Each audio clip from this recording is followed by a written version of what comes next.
नमस्कार, मी विजय काळे. SP9 मराठीमध्ये आपलं स्वागत. आज आपण एका नव्या मालिकेची सुरुवात करणार आहोत. मराठी साहित्याला कवितेची खूप मोठी परंपरा आहे.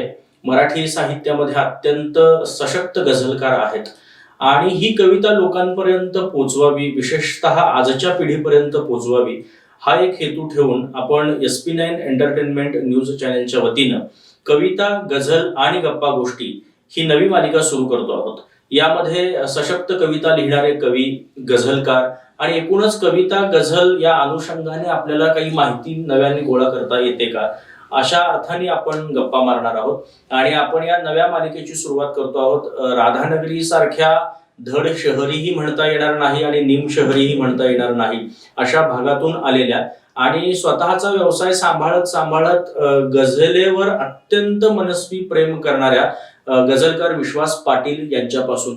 गझलेविषयी असं म्हटलं जातं की हे गझले तुझे ऐसे बळ पाहिजे, पत्थरालाही आली बघ कळ पाहिजे, कुणी लाख बांधो सूर्य दावणीला, काजव्यांची एक चळवळ पाहिजे. आणि जिथं जिथं समाजामध्ये अंधार बघायला मिळतो, जिथं जिथं नकारात्मक ऊर्जा बघायला मिळते, तिथं तिथं कवी उभे राहतात, गझलकार उभे राहतात.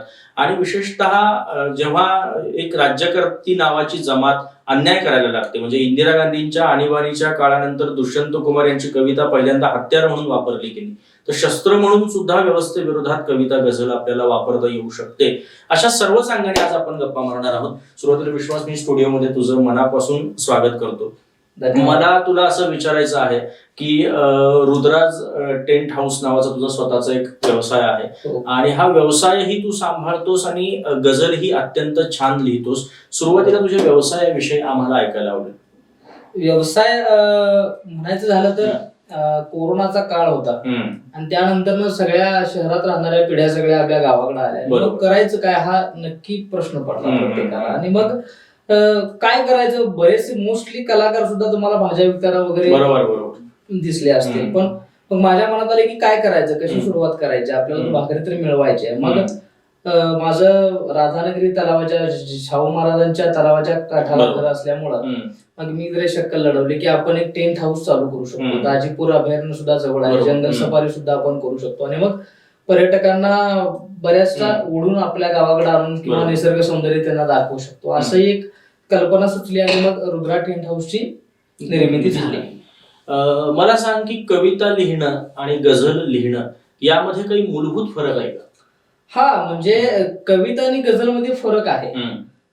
गझल ही कविता असू शकते, नीट वाक्य, म्हणजे गझल ही कविता असू शकते, पण कविता ही गझल असू शकत नाही. कारण गझलेला एक स्वतंत्र व्याकरण आहे, म्हणजे काफिया, रदीफ, यती, मतला, सानी, मिसरा, उला, मिसरा हे सगळे व्याकरण आहे. आणि गझलेमध्ये प्रत्येक शेर हा एक स्वतंत्र कविता असतो आणि गझलेमध्ये आपण एकाच गझलेमध्ये अनेक विषयांचं म्हणजे समाविष्ट करू शकतो एका गझलेमध्ये. कवितेचं तसं नाही आहे.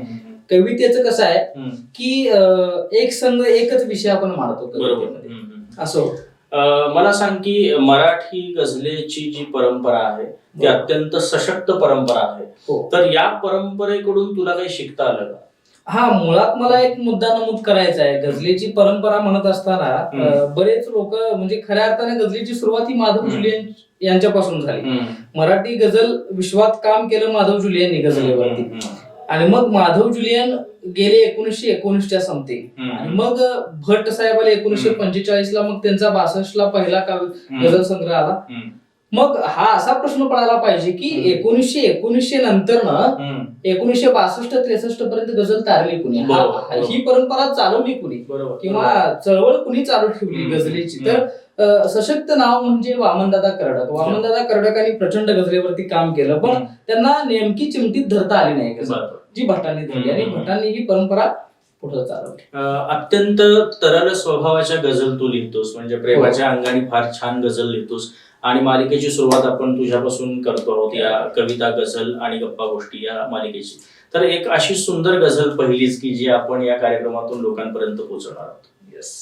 मुळात गझल म्हणजे काय की मोस्टली लोकांचा प्रेमभंग किंवा विरह निर्माण झाल्यावरतीच गझला येतात असं मलाही बऱ्याच जणांनी, जसं आता तुम्ही प्रश्न विचारला की गझल कशी सुचते किंवा काय, मग मी एक 2 शेर लिहिले होते सुरुवातीला की रस्ता होता सरळ वगैरे मध्येच आले वळण वगैरे.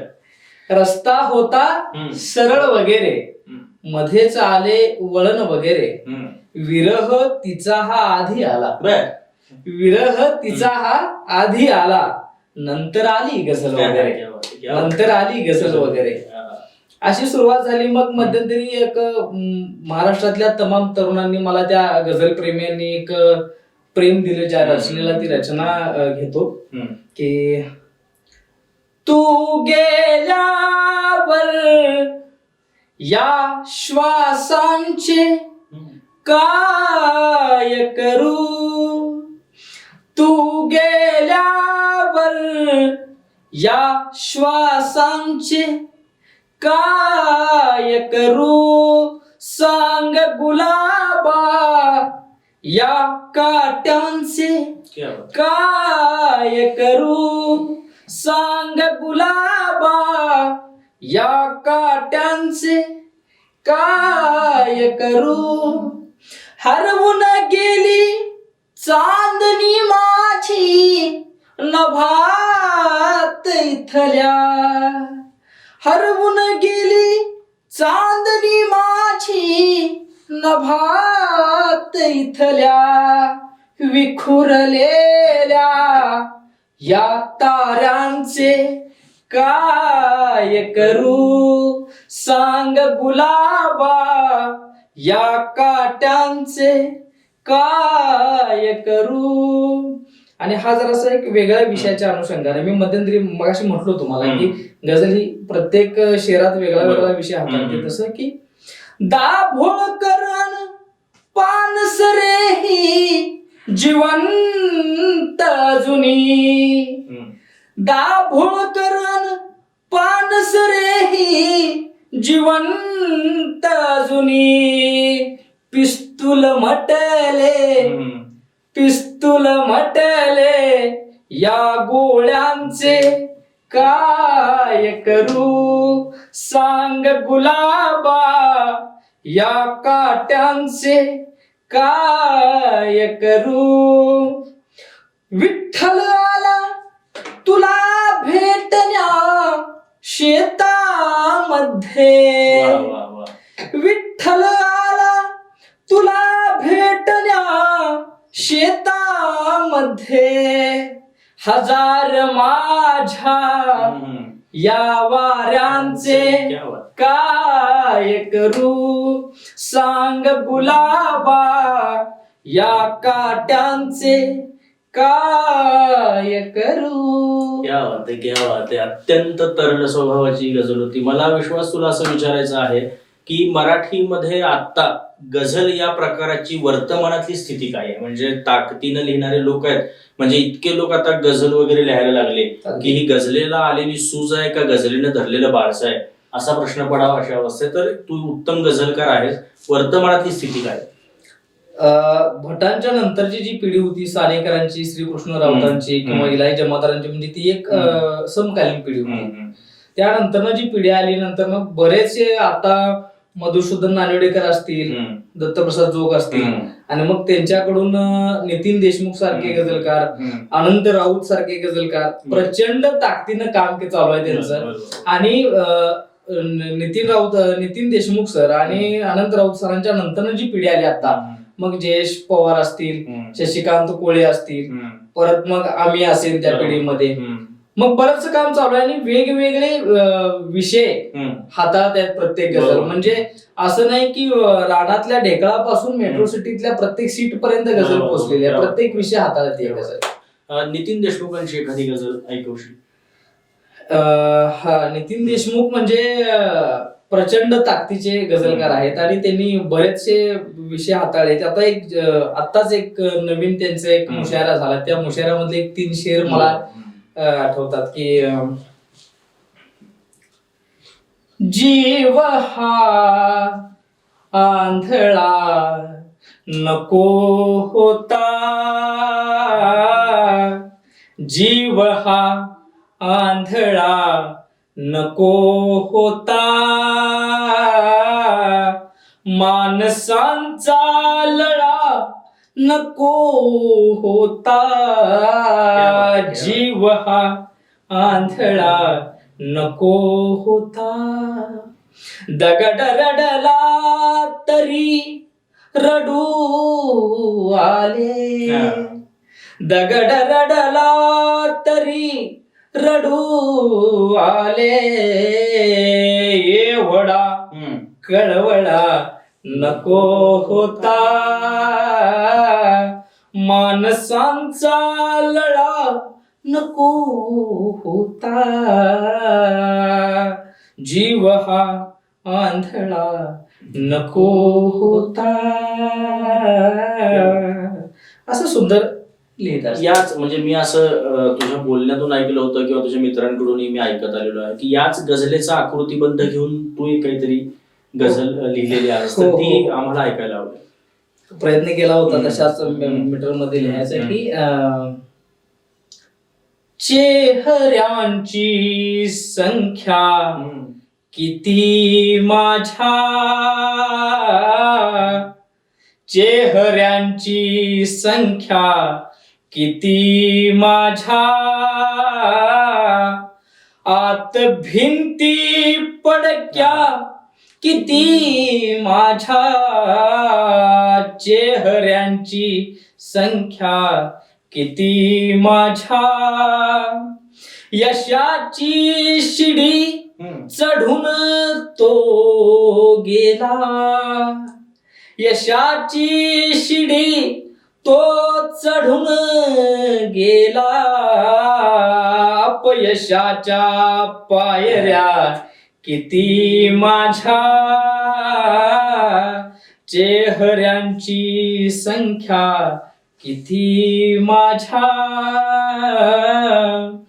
घेतल्यावर गाडी लागले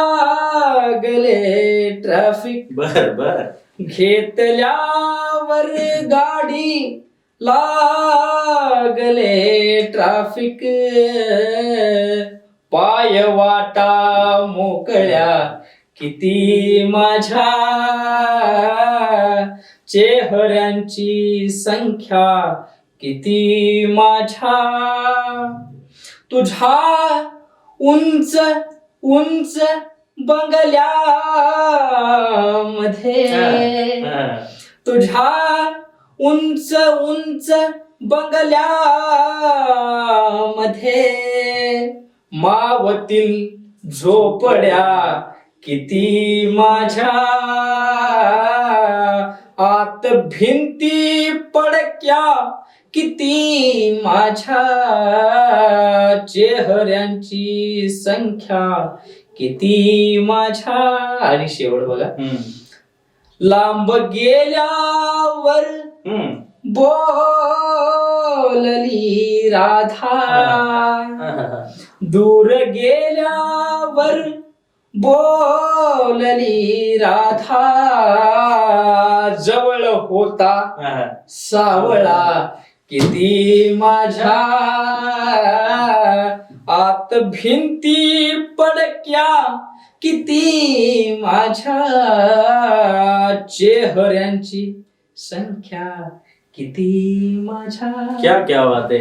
जास्त महत्वाचा विश्वास की त्या उंच उंच बंगल्यामध्ये मावतील झोपड्या किती माझ्या, हे जे आहे की सगळ्याच अर्थाने एक दारिद्र्य बहुजन समाजापर्यंत चंद्रशेखर सानेकरांनी लिहिलं होतं की ज्यांचा होता देश तयांनी थट्टा केली, ज्यांचे नव्हते काही त्यांनी चिंता केली, कंगालाचा घास पळवला कंगालाने, यावर एका कंगालाने कविता केली. त्या अर्थाने जाणारी ही सगळी परंपरा असते. मला असं विश्वास तुला विचारायचा आहे की गझल लिहिण्यापाठीमागची मूलभूत प्रेरणा तरी तू सांगशीलच, पण एकूण तुझ्या गझलेवर कोणत्या गझलकाराचा प्रभाव जास्त? जास्त गझलकार म्हणजे तसं सांगायचं झालं तर एक नाव घेणं शक्य म्हणजे हे होणार नाही, शक्य होणार नाही, पण मोस्टली जर प्रभाव असेल तर भटांचा मुळात भटांचं वाचन जास्त झाल्यामुळे आणि गझल हा मूळ त्यांचाच पिंड आहे. गझल भटांच्या नंतर जी गझल कुणाला सापडली भटांना सापडली. पण अलीकडच्या काळातली जर काय नावं घ्यायची झाली तर अनंत राऊत आणि बरोबर. नितीन देशमुख यांचा प्रभाव जास्त आणि आहे. सतीश दराडे वगैरे ही नाव आहे. भटांच्या अशा काही गझला आपण ऐकतो की बाबा गर्दीत गारद्यांच्या सामील रामशास्त्री मेल्या विना मढ्याला आता उपाव नाही वगैरे वगैरे, इकडच्या तिकडच्या गझला ऐकतो, पण भट त्याच्याही पलीकडे काहीतरी वेगळं लिहायचे. हो, त्या अर्थाने काही गझला ज्या प्रकाशात आल्याच नाहीत किंवा जेवढ्या वेगाने लोकांपर्यंत त्या पोहोचायला हव्या होत्या बरोबर. तेवढ्या पोहोचल्या, अशा काही गझला आहेत का भटांच्या? भटांनी प्रचंड विद्रोही साहित्य म्हणायला झालं ना तर भटांच्या काही गझलांचा आपण बरं. उल्लेख करायला पाहिजे, कारण भटांच्या गझलेशिवाय विद्रोह सुद्धा पूर्ण होतो. असं आहे, भटांच्या काही रचना आहेत की त्या अंधारातच ठेवल्या, जाणीवपूर्वक ठेवल्या किंवा त्या राहिल्या तशाच. तर भटाचे 2 शेर आहेत बघा की कालच्या त्या कत्तलींचा हा खरा अहवाल नाही. कालच्या त्या कत्तलींचा हा खरा अहवाल नाही, कोण त्याच अक्षराचा रंग लाले लाल नाही. कालच्या त्या कत्तलींचा हा खरा अहवाल नाही, कोण त्याच अक्षराचा रंग लाले लाल नाही. हा मराठी वैखरीच्या अमृताचा पूर आहे. हा मराठी वैखरीच्या अमृताचा पूर आहे. हा फिरंग्यांच्या गटारी वाहणारा माल नाही. आणि भटांनी मला आता विषय निघलाच आहे तर सांगायला आवडेल की वामन दादा किंवा हिनी जी गझल लिहिली आणि नंतर मग भटांच्याकडे गझल आली ना, भट आपल्या शेवटच्या काळात त्यांनी बुद्ध धर्माचा स्वीकार केला. ही बाब अलीकडचे प्रस्थापित गझलकार लपवतात नवोदित गझलकारांच्या पासून. ही एक खंतेची बाब आहे असं मला वाटतं. मला तुला असं विचारायचं की आपण या संदर्भात या मालिकेमध्ये असे काही स्वतंत्र भाग तुझ्या गझलेचे करणार आहोतच, तर शेवटाकडे मी म्हणणार नाही, आता शेवटाकडे वळूयात असं म्हणणार नाही, कारण ही सुरुवात आहे तुझ्यापासून. अशी एखादी गझल आम्हाला शेवटी श्रोत्यांना ऐकव की जी तुला मनापासून वाटली की मला लिहिताना माझे हे शेर मला खूप या गझलेतले आवडतात, अशी काळजाजवळची तुझ्या एखादी गझल ऐकव.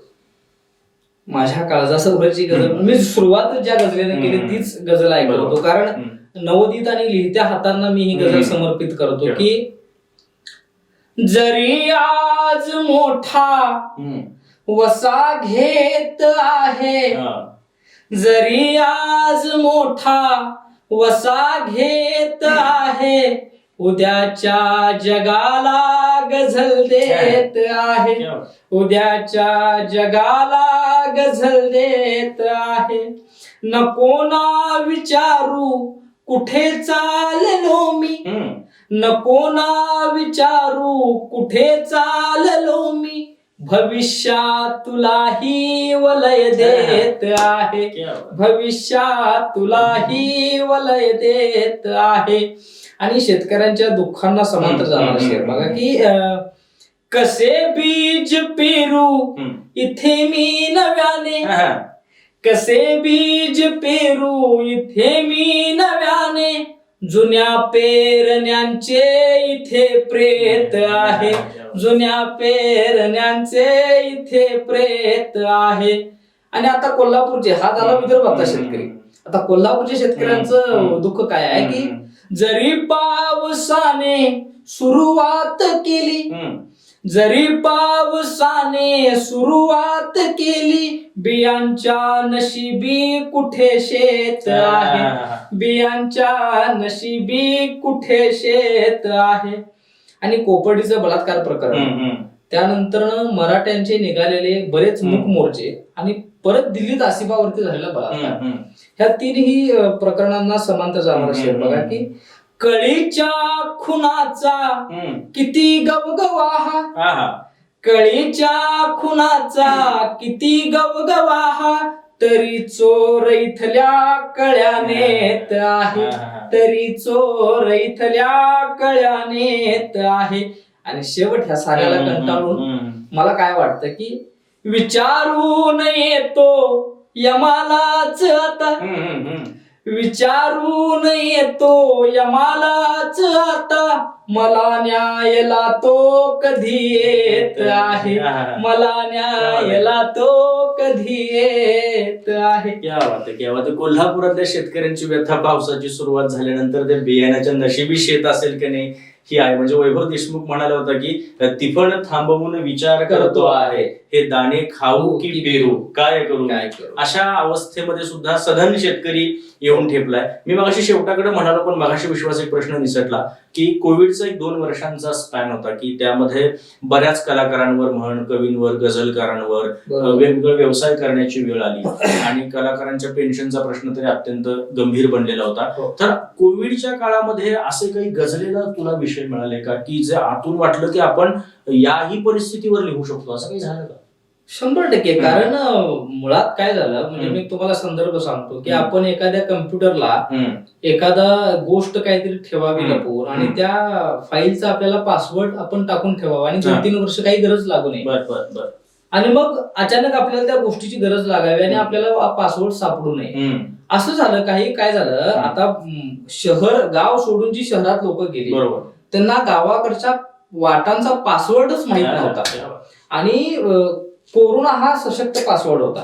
गावाकडच्या वाटा गवसल्या शहरातल्या लोकांना आणि मग मला असंच सुचलं होतं पहिल्या लॉकडाऊन मध्ये की शहर कशाला धावत आहे गावाकडे, शहर कशाला धावत आहे गावाकडे, काय नेमके मागत आहे गावाकडे, काय नेमके मागत आहे गावाकडे, शहर कशाला धावत आहे गावाकडे, शहरामध्ये इतका पाऊस कुठून आला. पहिल्या लॉकडाऊन मध्ये मुंबई, नाशिक, औरंगाबाद प्रचंड पाऊस आला आणि इव्हन फेब्रुवारी मार्च मध्ये. शहरामध्ये इतका पाऊस कुठून आला की आई अश्रू ढाळत आहे गावाकडे, काय नेमके मागत आहे गावाकडे. आणि शेवटी गावातल्या आई वडिलांची परिस्थिती अशी झाली की हाही नाही तोही नाही, कुणीच नाही शेवटी, हाही नाही तोही नाही, कुणीच नाही शेवटी, कोण आईला जाळत आहे गावाकडे, काय नेमके मागत आहे गावाकडे, शहर कशाला धावत आहे गावाकडे. अत्यंत अस्वस्थ करणारी गझल शेवटी विश्वासने सादर केली. कविता, गझल आणि गप्पा गोष्टी या मालिकेची सुरुवात विश्वास पाटील सारख्या तरुण आणि अत्यंत सशक्तपणे लिहिणाऱ्या गझलकारापासून झाली. त्याच्या गझलेतला शेवटचा शेर होता हाही नाही तोही नाही. त्या अर्थाने जेव्हा लोकांना वाटतं की काहीच नाही आपल्याकडे, तेव्हा गझल आणि कविता त्यांच्या सोबतीला असते आणि ते घेऊनच ते लोक जगत असतात. जोवर कविता आहे, गझल आहे, तोवर आपण म्हणू शकतो की माणसाच्या जीवनामध्ये आशावाद शिल्लक राहायला जागा आहे. आणि विश्वास सारखे गझलकार जोवर अशी सशक्त गझल लिहितात तोवर आपण विश्वास ठेवू शकतो की समाजामध्ये अशा आशावादाला सुद्धा मोठा अवकाश शिल्लक आहे. कविता, गझल आणि गप्पा गोष्टी या कार्यक्रमासाठी विश्वास तू आमच्या स्टुडिओमध्ये आलास. तुझ्यासारख्या सशक्त गझलकारापासून या चांगल्या मालिकेची सुरुवात झाली हा आम्हाला आनंद आहेच. तुला मनापासून धन्यवाद देतो. तुझ्या हातून अत्यंत चांगल्या गझल जन्माला याव्यात आणि फक्त जन्माला येऊ नयेत तर उत्तम उत्तम गझल संग्रह तुझ्या हातून निर्माण व्हावेत आणि साहित्य अकादमी पर्यंत तुझ्यासारखा सशक्त गझलकार पोहोचावा या तुला मी शुभेच्छा देतो. अशाच व्यक्तिमत्वांसह आपण कविता, गझल आणि गप्पा गोष्टी या कार्यक्रमात भेटत राहणार आहोत. तोपर्यंत तुम्ही पाहत राहा SP9 Marathi. Your time, your news. धन्यवाद.